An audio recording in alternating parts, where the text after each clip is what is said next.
Bab 53. 1 jam kemudian, konflik mulai meningkat skalanya. Pasukan Raja Ling melibatkan diri dalam konflik, sementara para penjaga lokal hanya menonton. Terlepas dari bagaimana warga sipil di bagian barat kota berteriak minta tolong, mereka tetap acuh tak acuh, mengklaim bahwa mereka sedang menunggu perintah dari atasan. Mereka berdiri di luar lingkar, menolak untuk bergerak, sementara orang-orang di dalam mulai saling bentrok. Pada saat ini, geng-geng besar dan kecil, ditambah dengan para perusuh liar, mulai menciptakan kekacauan. Setelah beberapa pertempuran kecil satu sama lain, mereka menyadari bahwa tidak ada yang bisa mengendalikan mereka, menyebabkan mereka menjadi lebih berani. Kota Zhenhuang menjadi kacau karena warga sipil meringkuk ketakutan di dalam rumah mereka, tidak ingin terlibat. Chu Qiao memerintahkan pasukan untuk meningkatkan keamanan di dalam rumah besar itu dengan menyegel pintu-pintu, tidak mengizinkan siapapun keluar. Pengawal He Xiao dan Yuan Yue, Yue Liu, ditugaskan untuk memastikan keamanan internal rumah besar itu. Beberapa saat kemudian, bagian luar rumah besar itu terang benderang. Mereka tampaknya telah dikepung oleh sekelompok besar pasukan. Yue Liu dan pengawalnya yang lain menggertakkan gigi dan mencabut pedang mereka, siap bertarung sampai mati. Namun, Chu Qiao bingung dan memerintahkan He Xiao untuk mengendalikan situasi di luar. He Xiao segera kembali dengan berita bahwa inspektur dari kantor hakim telah mengirim pasukan untuk melindungi kediaman kepala marsekal, bertindak atas perintah dari atasannya. Dengan cepat, suara-suara di sekitar rumah itu pun mereda. Chu Qiao bertanya kepada Yue Liu tentang apa yang sedang terjadi, tetapi dia menggaruk kepalanya dan berkata bahwa dia belum pernah mendengar tentang inspektur seperti itu sebelumnya. Sekitar pukul 9 hingga 11 malam, beberapa suara mulai bergema di luar pintu. Chu Qiao baru saja keluar dari kamarnya, saat Yuan Yue berjalan ke arahnya dengan tergesa-gesa, mengenakan pakaian ungu. Saat melihatnya, dia bertanya, "Apakah kamu takut?" Chu Qiao tertawa menanggapi, "Apakah menurutmu aku terbuat dari lem? Saat aku membunuh orang lain di luar sana, keberadaanmu masih belum diketahui." Yuan Yue mengambil cangkir tehnya dan menyesap tehnya. Ia tersenyum paksa, lalu duduk. Chu Qiao bertanya, "Apa yang sebenarnya terjadi?" Dia tidak banyak bertanya tentang urusannya. Pertama, mengingat identitas dan statusnya, dia tidak memenuhi syarat untuk mengetahui terlalu banyak. Kedua, dia tidak lagi memiliki energi untuk melibatkan diri dalam masalah ini. Namun, dia sangat khawatir tentang masalah malam ini. Yuan Yue mendongak dan merasa bersalah saat melihat ekspresi khawatirnya. Dia memegang tangannya yang dingin dan berkata, "Mu Yun dan yang lainnya membuat masalah. Gerbang selatan telah diambil alih oleh orang-orang Yuan Yang. Aku datang dari gerbang utara, jadi aku agak terlambat. Bagaimana mereka bisa mendapat keuntungan dari membuat masalah? Jika ini berlebihan, klan tetua akan mengusir semua orang kembali ke lokasi asal mereka. Tidak seorang pun akan mendapat bagian dari kue itu." Yuan Yue tertawa dingin dan menjawab, "Itulah ide yang mereka miliki." Chu Qiao mengerutkan kening saat ia mulai menghubungkan rangkaian kejadian dalam benaknya. Ia menghela napas panjang dan berkata, "Hampir saja. Untungnya kau keluar dengan cepat." Yuan Yue menepuk wajahnya dan menambahkan, "Jangan khawatir. Aku tidak akan dijebak oleh taktik-taktik ini." Saat ini, konflik antara Yuan Che dan Yuan yang mirip dengan tentara barat daya yang berhadapan dengan tentara Donghu. Pangeran Yuan yang mendapat dukungan dari Raja Ling dan Tuan Mudamu, sementara Pangeran Yuan Che mendapat dukungan dari tentara Qinghai milik Yuan Yue.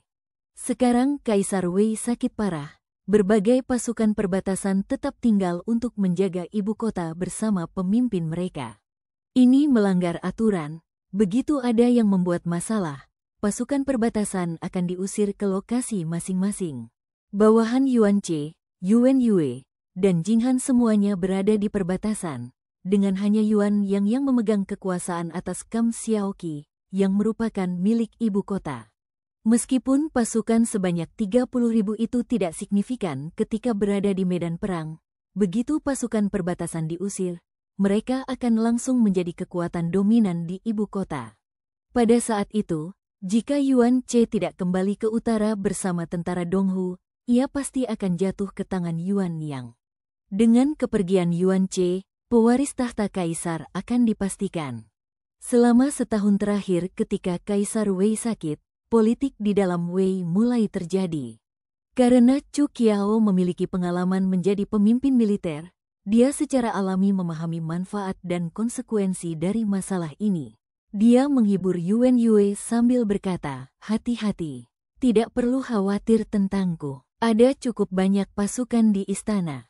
Bahkan jika 10.000 orang menyerang tempat ini, kita dapat mempertahankannya selama 4 jam. Tidak perlu mengalokasikan pasukan di sini."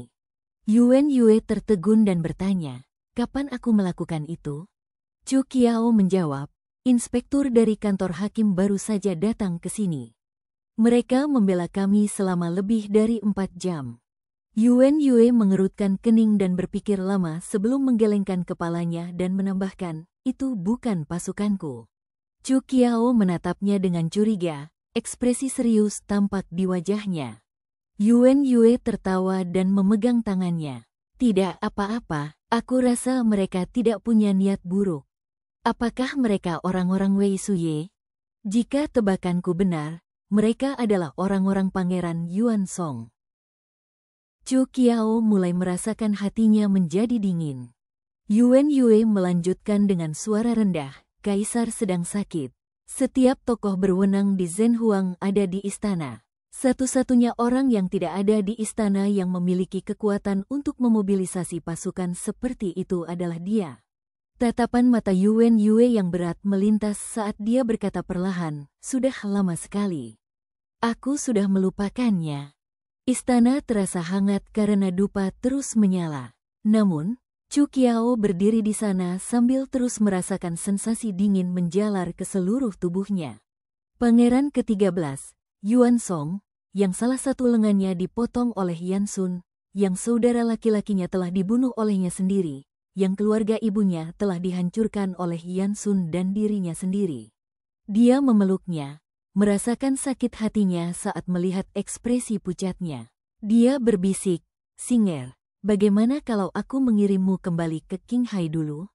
Chu Qiao masih linglung karena tidak menyadari kata-katanya. Yuan Yue mengulanginya lagi, membuatnya menggelengkan kepalanya kuat-kuat. Dia menarik lengan bajunya dengan gugup sambil berseru berulang kali, "Aku tidak mau." Dia mengangkat kepalanya dan menatapnya dengan keras kepala seperti anak singa yang liar.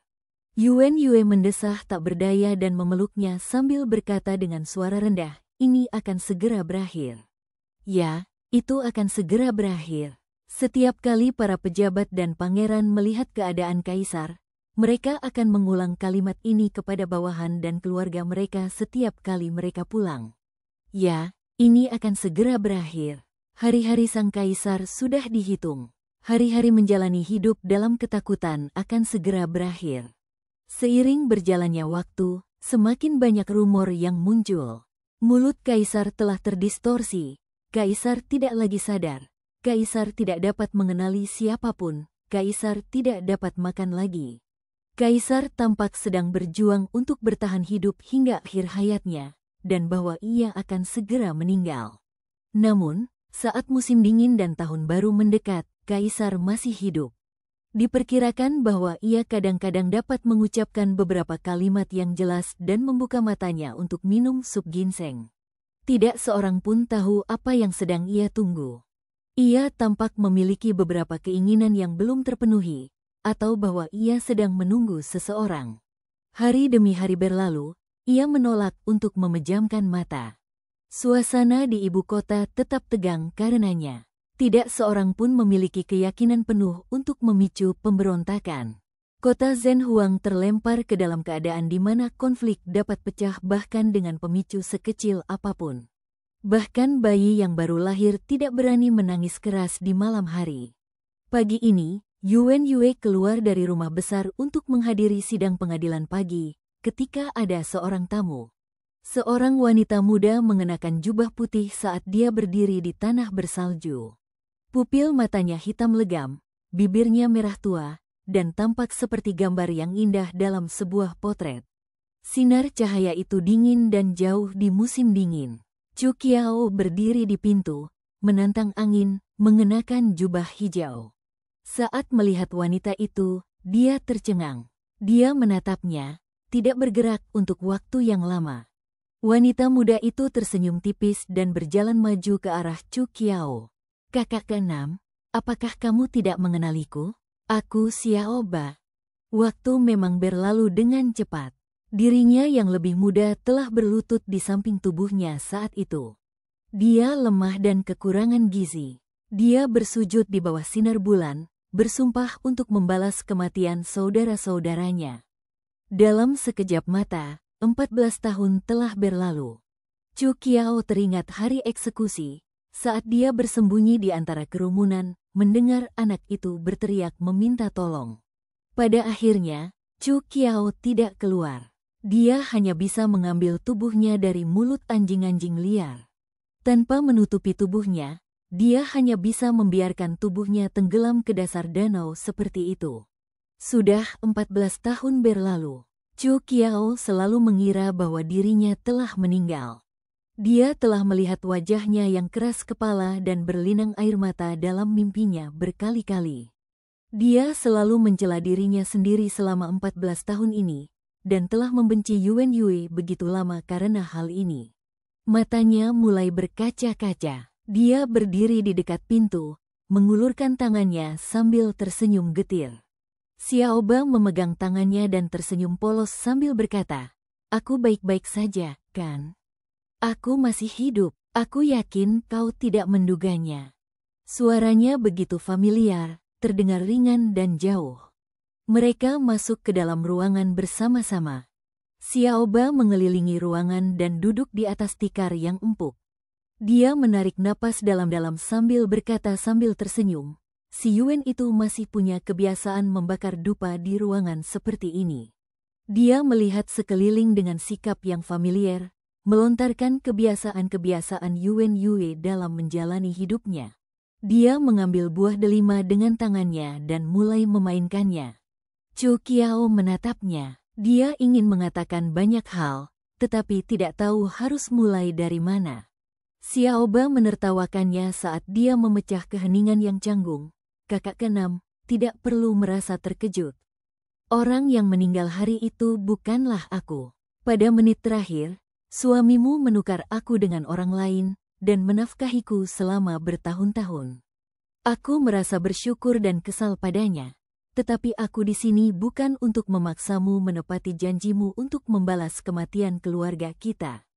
Bahkan aku telah melepaskan pikiranku untuk membalas dendam." Tiba-tiba angin bertiup kencang di seluruh ruangan, mengangkat tirai. Di bawah sinar matahari, beberapa titik debu terlihat melayang di udara. Sinar matahari yang menyilaukan membuat Chu Qiao menyipitkan matanya, tetapi dia masih tidak bisa melihat wajah Xiao Ba dengan jelas. Chu Qiao menatapnya, merasa sedikit menjauh. Dia berpikir cukup lama sebelum berkata dengan nada lembut, "Xiao Ba, apakah kamu baik-baik saja selama ini?" "Aku baik-baik saja," jawab Xiao Ba santai. "Yuan Yue memperlakukanku dengan cukup baik. Mungkin sebagian keberuntunganmu menular padaku. Dia membawaku ke tempat Tuan Wolong untuk belajar. Aku belajar membaca, namun dia sering membatasi kebebasanku, tidak mengizinkanku pergi. Aku mencoba melarikan diri beberapa kali, tetapi dia selalu menangkapku. Begitulah, bertahun-tahun berlalu, sampai..." Dia berhenti sejenak di sini dan menatap Chu Qiao. Dia terkekeh sebelum melanjutkan, sampai berita menyebar bahwa dia telah meninggal di Yanbei, dan bahwa dia telah diusir dari keluarga Yuan. Orang-orang di halaman Kingsan juga diusir, mengembalikan kebebasanku. Setelah itu, aku merana di jalanan. Bagaimanapun, aku seorang gadis yang tidak tahu bagaimana membela diri. Aku berakhir di rumah bordil selama sekitar 1 tahun, sampai aku bertemu dengan Yang Mulia ke-13. Aku harus menghubungkan keberuntunganku denganmu. Karena aku terlihat sepertimu, aku menarik perhatiannya. Sekarang, aku adalah pelayan pribadinya. Hur-hur, meski sudah bertahun-tahun, aku masih seorang budak. Hanya saja sekarang aku diperlakukan lebih baik. Chu Qiao mendengarkan sambil berbicara tentang Yuan Song dengan nada santai. Dia teringat saat dia melihat Yuan Song di pegunungan Xiangzi bersama dengan gadis berpakaian seperti pria. Dia mengerutkan kening dan bertanya dengan suara rendah, "Kamu tahu bahwa aku datang ke Zhen Huang. Mengapa kamu tidak datang menemuiku?"